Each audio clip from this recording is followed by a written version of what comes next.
All right, everyone. You guys don't know us yet, but this is the first podcast. Brandon Gaston. I guess I'm the pseudo host today for Bellagio, but yeah, why not? Why not? For today only, with Dr. Kim, the man behind all the different brands, all the things we do here over here at Bellagio, real estate, laser vascular, foot and ankle, a lot of things. And we obviously have the foundation that you launched. But I think the best way to start and give people an idea that will kind of make everything mesh together is to tell your story. Sure. So let's start off with you. What got you into laser vascular? And if I'm not mistaken, I believe you are first generation immigrant. Is that true or no? First generation meaning like you was born here. Yeah, you came. That's right. That's right. I came when I was 14 years old. Okay. So I came when I was a little boy. Didn't know anything. Mm-hmm. Couldn't speak a word of English. Okay. I had nothing on me. No skill set. All I had was ambition and drive, totally, and attitude. Yeah. So I think that served me well in terms of working really hard, trying to accomplish things one step after another. I made a lot of mistakes along the way. Did wrong things that I wasn't meant to do, took wrong jobs that I wasn't supposed to do. But eventually I found out. And my story is that I came to the Valley around 2010 after finishing all my training and got a job here. Got a job as a surgeon, working day and night, and started my own business. And then it continued to grow. I guess it's just that passion that I had for helping the patients, kind of going above and beyond the traditional medicine, and just saying, just doing medicine or medications or surgeries on a patient, but kind of going beyond and helping them. I try to address like underlying problems, like, okay, if you got high blood pressure and diabetes, what's causing it? Is it the overweight? Is it your diet? Let's fix that instead of just throwing medicine. Instead of just putting a Band-Aid on it, go get the core issue solved. Exactly. What happens is that in Western medicine, we're taught to just throw medicine, medication, surgeries, and that's it. That's the treatment, and we're done. That's a quick fix, quick money, keeps them on the medication. Right. Yeah. And that fundamental training is what's wrong with it. Yes, absolutely. There's a place for antibiotics when you have infection. You need medications for certain reasons. But the fundamental reason why they have that condition or diseases can be treated and can be found out. For example, arthritis. A lot of people have arthritis mainly not because they overused it or because of other condition. It's because of the generalized inflammation. It's just inflammation that they don't control. That inflammation that comes from eating poorly, eating highly saturated fat, a lot of things that can be corrected fundamentally. Yeah. I think there's a good podcast that I heard from, I forget the doctor's name, that treated that UFC owner guy. Oh, Dana White. Dana White, yeah. Oh, you talking about what is that? I forget. Gary. Yeah. Something. Yeah. I was fascinated by Gary Brecka. That's right, Gary Brecka. Dr. Yes. Brecka. His philosophy is, hey, treat the inflammation. There's something going on. The inflammation, overweight, all of that's causing and destroying your body, and you're shooting your blood pressure up. Making your sugar high, causing vision changes, stroke, heart attack. All those things arises from what we do every day. Gotcha. So you had a more of a holistic approach. Why vascular? What made you go down the route of laser vascular? Something you are always passionate about, or what got you in that direction? I was just damn good at it. I mean, I was good at everything else. Gotcha. But initially I thought I was going to become a bariatric surgeon. Okay. A weight loss surgeon. Gotcha. I was so slick with those laparoscope and bypassing the intestines and things like that. But when I did vascular surgery, I was even slicker. Okay. I mean, I was able to beat my attendings and kind of getting things done. I've heard stories actually from, it's funny you said that, because I heard stories from some people that were with you from the beginning. They were like, oh my goodness, he was so fast as far as getting patients in and out, and he was able to do it really quick.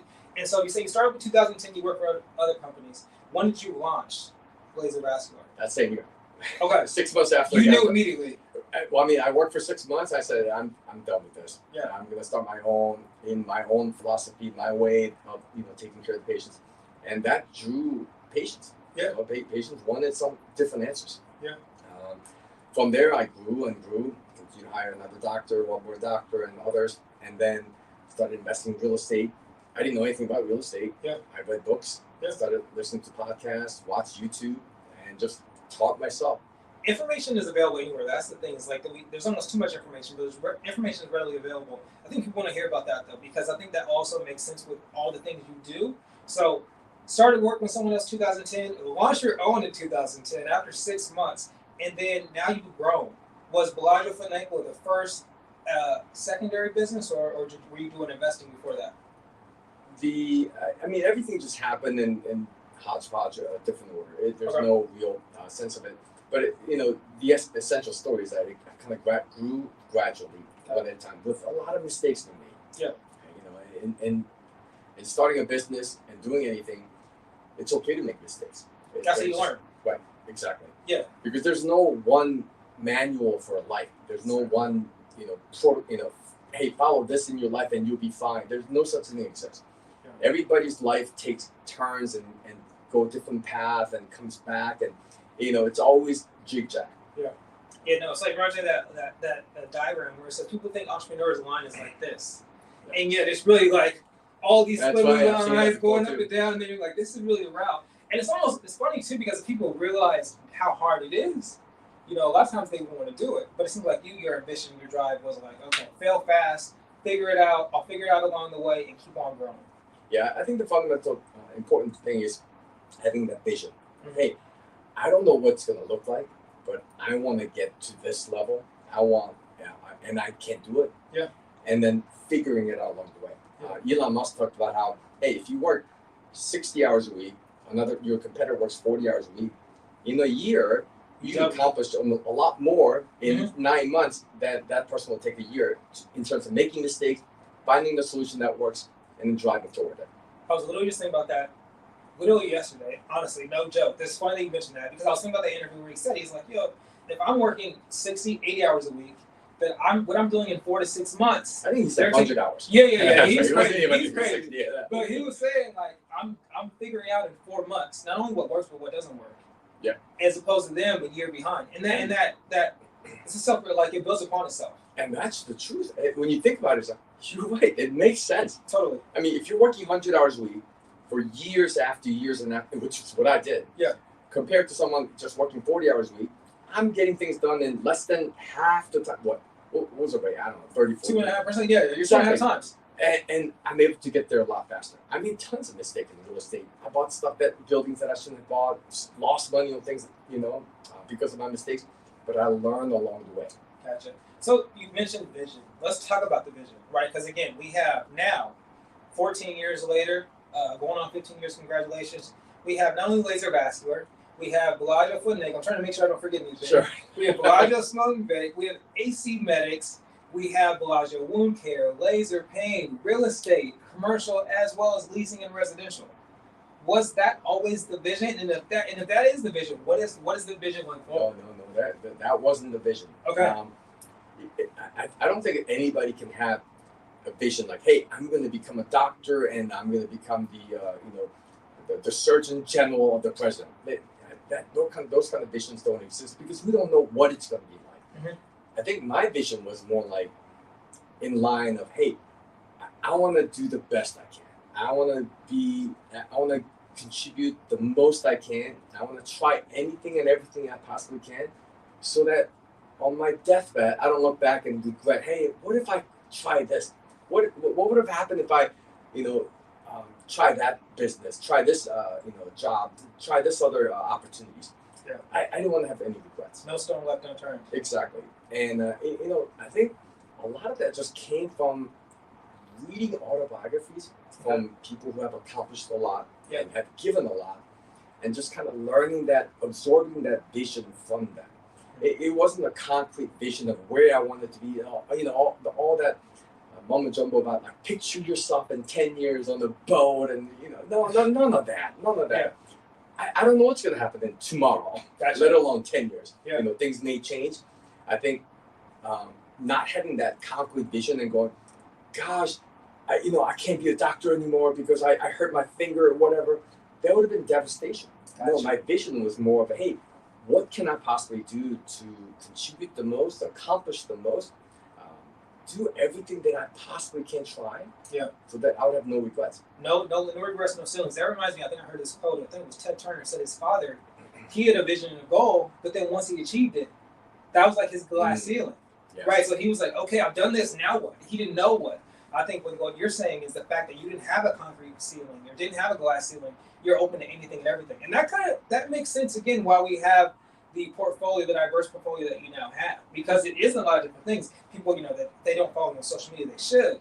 But they see it's everything, right? It's obviously you as father, some of your personal life, but also vascular, like I said, real estate, all the brands encompassing, because you don't have that ceiling. You are putting limits on yourself. Absolutely. I've heard tons of stories about doctors who became a doctor, and then once that vision is accomplished, it was all alcoholism after that, gambling, doing crazy things, and then they will lose their license and just destroy their own life because they hit their vision. Yeah. They had nothing else. Nothing else to look forward to. Right.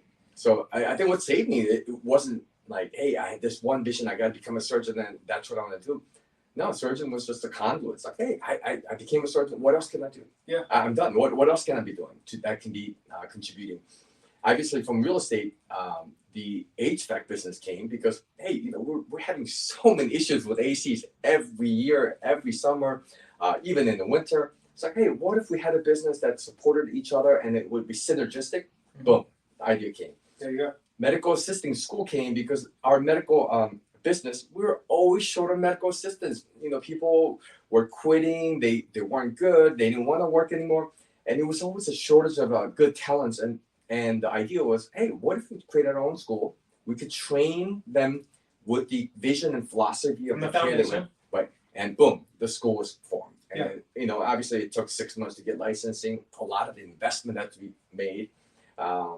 And so I think the fundamental principle of business remains the same. And these businesses, we're involved in it, not because, we think we're better than others, but a lot of people get into businesses with one skill, like they're able to do bookkeeping, and then they offer bookkeeping business. Yeah. And then the statistics show about 90% of the small and medium businesses fail within 10 years. Yeah. Because they don't have the fundamental business concept and the foundations. Well, they don't even know business. I mean, that reminds me, I read a book, Email, and they're like, oh, okay, the bookkeeper opens a bookkeeping business. They have no idea about business. Right. And they don't know how to separate themselves from just being the tactical person. They actually are owning themselves as an employee. Correct. They are the business. Yeah. And they can't. It's not separate from them anymore. A lot of the HVAC technicians, great at what they do. They open up their business. They think they're going to be successful. Don't know anything about accounting, financing, marketing, licensing, and insurance. All the things that require teamwork. Mm-hmm. They want to try to do it all, and then the husband and wife works 100 hours a week every day. They're drinking because they're so stressed out. They don't spend any time with their kids. They're destroying their families. And then in 5-10 years, they just give up. They say, we can't do this anymore. It's too hard. But it's too hard. Yeah, instead of working for somebody else, they now have the worst boss, which is themselves. Yeah. And then working 80 hours a week trying to do everything. So, that reminds me about what I heard about being an entrepreneur. Entrepreneur is a great idea. A lot of people have energy to do it, but not everyone. It's not good for everybody. Totally. If you're good at your own task, you don't want the extra stress of legal issues, tax issues, financial employment matters. Perhaps opening up your own business and then having to deal with it and adding that extra stress is what damages your body, makes you gain weight, makes you drink, smoke. It's having that self-awareness. Right. Because a lot of times people think they think the entrepreneur, they don't know how hard it is. And I'm like, it's great to be a number 2, a number 3, just an employee. Like there's advantages, and not everyone needs to be their own business. Talk about the Dr. Kim Foundation, because it seems like that is a combination of everything that you do. None that's one of your latest endeavors. Talk more about that. Yeah. So charity has always been in my mind before, and I wasn't able to figure out how to do it. Obviously, during my medical, businesses, we're providing free care to people who couldn't pay. It felt bad for them. It's like, God, they can't get insurances.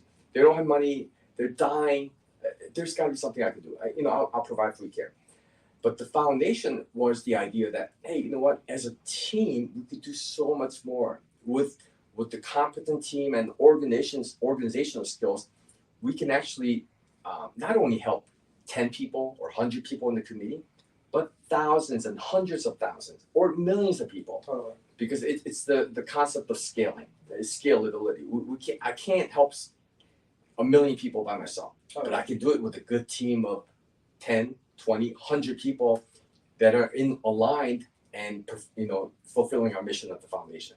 So that's where the foundation came, and we are so excited about getting things organized, making a difference in the community, reaching out to homeless, providing comprehensive care, sort of healthcare, educational, spiritual help as well. A homeless person needs help with every single thing. It's not just the one side. It's literally everything. It's A to Z. It's not just you can't compartmentalize their needs, I guess, if you will. It's not just one aspect. Like you said, it all works together. So it's a holistic situation. Yeah. I mean, it's easy to say, oh, homeless, they're homeless because of drug addiction. Yes, that's true.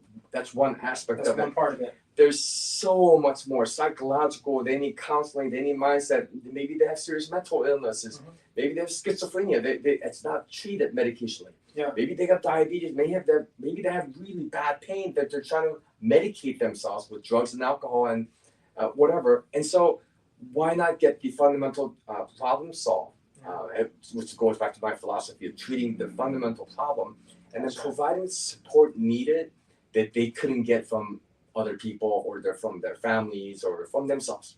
Absolutely. That reminds me of my father. He's worked his whole life, been a truck driver, retired, but still works part-time. He had a stroke end of last year. And for the first time, he was unable to work, right? So he had a stroke, dealing with those issues, and he's rehabbing. But we had a conversation. He was like, I now understand maybe he had more empathy for homeless people because he's like, no, it's not just people that just don't want to work. Maybe they can't work. Maybe there's all these other issues that he just didn't think of prior, but now he's like, I empathize. I understand. It's funny because now he's like, whenever I see someone, I make an effort to make sure I give him something, right? Because now he's felt what it's like to be not disabled, but just not having the ability to do all the things he wants to do. By the time this comes out, we'll have our event, September 7th, I believe is the date. We'll have this is our second event, right? This is our second community health fair where we're providing healthcare screening services. Not only, we can't do any surgeries or actual healthcare in a forum like this, but we can provide a screening, triaging people, and getting down to the fundamental problems of what we can help them with. Gotcha. And this is going to be a recurring thing that we're going to be doing. Absolutely. Every quarter, more frequently if it's possible, if we can organize it. Well, I think, like I said, this gives us people that are going to be seeing this, going to watch this, a scope of all that you do. Not only your past but present. I would ask you about your future in 5 or 10 years from now, but I know you don't know. I just know it's limitless, right? Absolutely. No, I take one day at a time. I don't worry about the future. I don't worry about next week, next month, 1 year, 5 years.